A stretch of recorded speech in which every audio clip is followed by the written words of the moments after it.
ఒకటి చెప్తున్నాం మేము, 23వ తారీఖు ఎన్నికల ఫలితాలు తెలుగుదేశం పార్టీకి బ్రహ్మాండమైనటువంటి ఫలితాలు రాబోతున్నాయి. చంద్రబాబు నాయుడు గారి దెబ్బకి మోడీ కూడా అబ్బా అన్నాడు దేశంలో.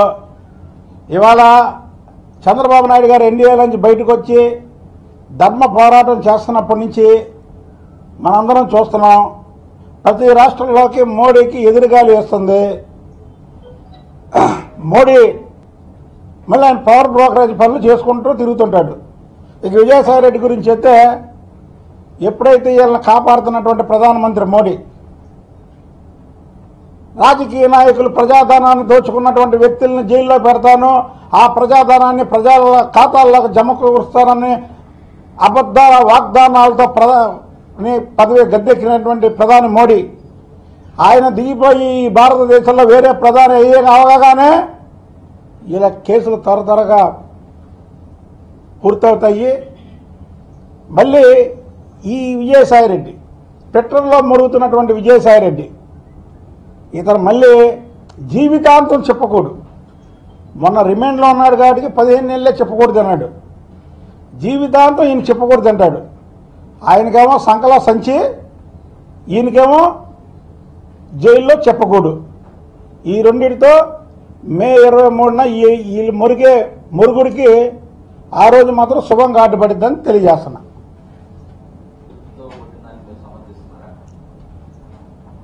ఏమంటే మనుషుల్ని చెప్పులతో ఎందుకు కొట్టారో అది ఒక మీడియా సమావేశంలో మీడియా ప్రతినిధులు అందరూ ఉండగా చెప్పుతో కొట్టారంటే ఎంత ఇసిగిపోతే కొడతారో మీరు ఆలోచించాలి.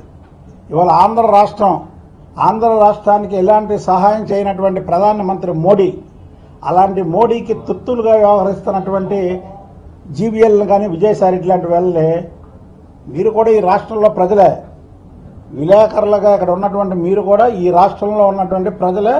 ఈ రాష్ట్రం బాగుంటేనే రేపు మీ పిల్లలు బాగుంటారన్న సంగతి మీకు తెలుసు. మేము చెప్పింది మీరు రాసుకోవడానికి వచ్చినా, మేము చెప్పింది మీరు షూట్ చేసినా, మీరు కూడా ఈ రాష్ట్రంలో మీరు ఒక ప్రజలే. కాబట్టి మీరే ఇసురుతారు, మేము అక్కర్లా, మీరే చీకొడతారు. ఇలా మైకులు చూడగానే ఒకరు, పెట్రోల్లో ఇంకొకరు, ఇలా మరుగుడుతో చూస్తుంటే రాష్ట్రంలో రాష్ట్ర ప్రజలు అందరూ కూడా వీళ్ళు అసహించుకుంటున్నారు. కానీ అసహించుకున్నా వీళ్ళకి తెలియదే, అసహించుకున్నా వీళ్ళకి అసలు ఏమి అర్థం కావట్లా. మైకులు చూడగానే జీవీఎల్, పెట్రోల్లో ఏమో ఈయన ఈ మరగడం సరిపోతుంది. తప్పకుండా వీళ్ళకి ప్రజలు బుద్ధి చెబుతారు. మీరు హత్య చేసినప్పుడు ఉరిశిక్ష వేస్తారు. ఉరిశిక్ష వేస్తే మీరు సమర్థిస్తున్నారా అంటే, తప్పు చేసినప్పుడు శిక్ష అనిపించాక తప్పదు. అలాగే జీవీఎల్ నరసింహరావు నోటి దొరద జీవీఎల్ నరసింహరావుకి పార్లమెంట్ రాజ్యసభ ఇచ్చే ముందు వరకు ఎవరికైనా ఒక్క మనిషికి నాకు జీవీఎల్ నరసింహరావు తెలుసని చెప్పనండి. ఆ పదవికి వన్ని తేవాల్సినటువంటి వ్యక్తి రాజ్యసభ సభ్యత్వం. సార్ నీకు ఉత్తరప్రదేశ్ నుంచి ఇచ్చినా, నువ్వు ఢిల్లీలో ఉన్నా, ఇక్కడ నీకు విజయసాయిరెడ్డికి ఓట్లు, ఇవాళకి విజయసాయిరెడ్డికి జీవీఎల్కి ఈ రాష్ట్రంలో ఓట్లు లేవు. అసలు ఈరోజు మొన్న ఎన్నికలప్పుడు కూడా విజయసాయిరెడ్డికి ఈ రాష్ట్రంలో ఓట్లు లేదు, జీవీఎల్ నరసింహరావుకి ఓట్లు లేదు. అసలు ఈ రాష్ట్రం గురించి మాట్లాడడానికి వీళ్ళకి అర్హత ఎక్కడిది? ఈ రాష్ట్రం గురించి కష్టపడి పనిచేస్తున్నటువంటి చంద్రబాబు నాయుడు గారి మీద మొరగడానికి వీళ్ళకి ఎవరికి హక్కు ఇచ్చారు? అది ప్రజలు గమనిస్తున్నారు. వీళ్ళకి చెప్పు దెబ్బలు, చెంప దెబ్బలు, ఆఖరికి జైలు దెబ్బలు అన్నీ కూడా అది త్వరలోనే తెలుస్తాయి. ఇల్లు అలగ్గానే పండగ రాదు. రేపు 23న ఎన్నికల ఫలితాలు వచ్చిన తర్వాత భారతదేశంలో ప్రధానమంత్రి మారతాడు. ఇక్కడ ఉన్నటువంటి ముఖ్యమంత్రి మళ్ళీ ప్రమాణ స్వీకారం చేస్తాడు. అప్పుడు వీళ్ళ మురుగుడికి ఫుల్ స్టాప్ పడిద్దని తెలియజేస్తున్నా. అవన్నీ కూడా జగన్మోహన్ రెడ్డి దోచుకున్న డబ్బులు. జగన్మోహన్ రెడ్డి ప్రజాధనాన్ని ఏదైతే నాన్న ముఖ్యమంత్రిగా ఉన్నప్పుడు దోచుకున్నాడో ఆ డబ్బన్నీ కూడా మన ఎన్నికల్లో ఒక్కొక్క క్యాండిడేట్కి 20 కోట్లు, 30 కోట్లు, 50 కోట్లు కూడా ఇచ్చినటువంటి దాఖలాలు ఉన్నాయి ఇక్కడ. అలాగే బెట్టింగ్లు కూడా పెడతాడు. ఎందుకంటే ఆ డబ్బంతా ఒక చోట ఉన్నా ఎలాగ ఇప్పుడు ఈ పైన ప్రధానమంత్రి మారుతాడు పట్టుకుంటారు, ఏదో ఒక రూపాన ఆ డబ్బును ఖర్చు చేయాలి. దానిలో భాగమే ఈ బెట్టింగ్లో ఇది కూడా బయటకు వచ్చింది. కష్టపడి పని చేసేవాళ్ళు మీరు ఎవరు బెట్టింగ్లు కట్టలేరుగా, మీ అందరూ తెలుసు తెలుగుదేశం పార్టీ వస్తుందని.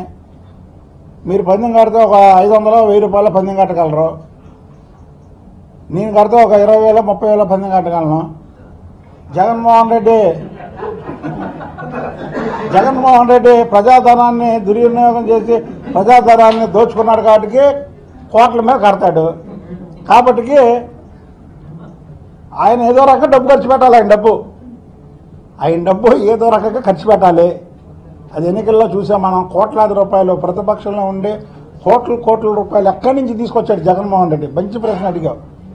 జగన్మోహన్ రెడ్డి గారు, మీరు మొన్న ఎన్నికల్లో పెట్టినటువంటి దాదాపు 7-8 వేల కోట్ల రూపాయలు మీకు ఎక్కడి నుంచి వచ్చినవి? ఆ డబ్బు ప్రజాధనం కాదా? నువ్వు ఇడిపలపాయి నేల మాడిగల్లో దాచినటువంటి ధనం కాదా? ఆ ధనానికి కేంద్ర బలగాలు ఏవైతే ఉన్నాయో వాళ్ళ సపోర్టుతో ఇక్కడ పోటీ చేసినటువంటి 175 మంది అసెంబ్లీ అభ్యర్థులకి, పార్లమెంట్ అభ్యర్థులు 25 మందికి దాదాపు 8,000 కోట్ల రూపాయలు ప్రజాధనాన్ని నువ్వు ఇక్కడ ఖర్చు పెట్టావు. నీకెక్కడి నుంచి వచ్చి నీ ప్రజలకు సమాధానం చెప్పాలి. ప్రజలందరూ తెలుసు, ఈ రాష్ట్రంలో వైఎస్ఆర్సీపీ డబ్బుతో హోలీ ఆడింది. వైఎస్ఆర్సీపీ ఆడిన హోలీ డబ్బులాటలో ఈ డబ్బు ఎక్కడి నుంచి వచ్చింది మీకు? మీరు లెక్కలు చెప్పాలా. కేసీఆర్ గారు ఇచ్చారా? మోడీ గారు ఇచ్చారా?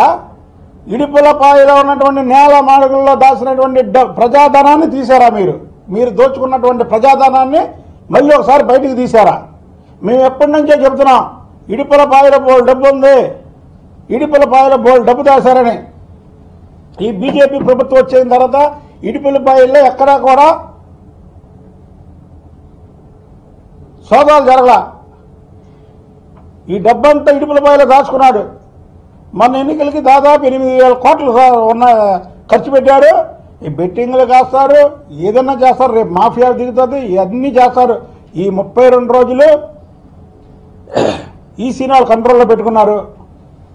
నీకు ఆఖరికి విజయసాయిరెడ్డి ట్విట్టర్లో, మనతోనేమో ట్విట్టర్లో మరుగుతాడు, డైరెక్ట్ ప్రధానమంత్రి ఫోన్ చేస్తాడు, పలానా బుద్ధయం కన్నా అతను లోపడేయండి అంటే ఎమ్మెన్యే ప్రధానమంత్రి మోడీ గారు ఈసీకి డైరెక్షన్ ఇస్తారు. బాబు ఈసీ గారు, విజయసాయిరెడ్డి గారు, మన విజయసాయిరెడ్డి గారు అయ్యా ఎంతో నిజాయితీపరుడు, 15 నెలలే జైల్లో ఉన్నాడు ఆయన, అలాంటి ఆయన మాట ఎమ్మంటేనండి మీరు. అక్కడ చంద్రబాబు నాయుడు గారు ఒక ఆయన ఉన్నాడు, ఆయన నిజాయితీపరుడు, ఆయన మీద ఎన్ని ఎంక్వైరీలు వేసినా ఒక్కటి కూడా తేలలేదు. అలాంటి నిజాయితీపరులు రాష్ట్రంలో ఉండడానికి వీలు లేదు. ఇలాంటి విజయసాయిరెడ్డి లాంటి వ్యక్తులు, జగన్మోహన్ రెడ్డి లాంటి వ్యక్తులు లక్షల కోట్ల ప్రజాధనాన్ని దోచుకున్నారు. ఇలాంటి వాళ్ళు ఈ దేశానికి అవసరం ఇంకా దాచుకోవడానికి. ఈసీ గారు, మీరు విజయసాయిరెడ్డి గారు చెప్పినట్టు ఏంటంటే అంటారు, ఆయన ఎవరి పేరు చెప్తే ఆయన లోపడేస్తారు, లేదా ఎవరి పేరు చెప్తాయని. అరే ఇది ప్రజాధనం బాబు. ఇలాగన్నా ప్రజలకు అక్కడక్కడ దొరికినాయి, అక్కడక్కడ ఆయన దోచుకున్న డబ్బులు అక్కడక్కడ వచ్చినాయి. అందుకనే మీలాంటి 500 1000 రూపాయలు కట్టినా, నాలాంటి వాడు 20,000 30,000 కట్టినా అది వాళ్ళ దగ్గర కోట్లు ఉంటాయి, మన దగ్గర డబ్బులు లేవు.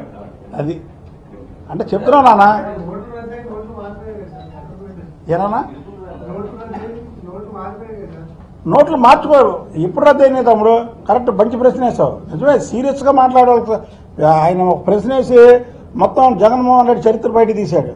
నోట్లు రద్దయింది ఎప్పుడు? ఈయన టైంలో, మోడీ టైంలో. అప్పటికే మోడీకి వాళ్ళకి డీలింగ్స్ ఉన్నాయి. ఈ డబ్బులన్నీ అప్పుడైతే 500 నోట్లు 1000 నోట్లే. 1000 నోట్లు ఒక ₹1,00,00,000 అంటే ఇన్ని వస్తాయి, 2,000 నోట్లు ₹1,00,00,000 అంటే ఇన్ని వస్తాయి. ఇంకా చక్కగా దాచుకుంటారు. అందుకే వైఎస్ఆర్సీపీ వాళ్ళు అన్ని చోట్ల 2,000 4,000 ఇచ్చారు. వైఎస్ఆర్సీపీ వాళ్ళు 2,000 రూపాయలు ఒక చోట ఇచ్చారు, 4,000 రూపాయలు ఒక చోట ఇచ్చారు, 6,000 రూపాయలు ఒక చోట ఇచ్చారు. అంటే 2,000 నోట్లు. ఈ డబ్బులన్నీ 2,000 రూపాయల నోట్లు ఇచ్చారు వాళ్ళు దాచుకోవడానికి ఫ్రీగా. ఇలాంటి జగన్మోహన్ రెడ్డి లాంటి వ్యక్తులు, ఆయన విమానాలు నడిపాడు కదా, విజయమాల్యా లాంటి వ్యక్తులు, వీళ్ళ గురించే ఈ నోట్లు రద్దు చేసి మీరు డబ్బులు దాచుకోవడానికి మీకు కష్టం అయిపోతుందా, పెద్ద నోట్లు పెడతాను శుభ్రంగా దాచుకోండి మీరని మోడీ గారు వీళ్ళందరికీ మంచి పని చేశాడు. అది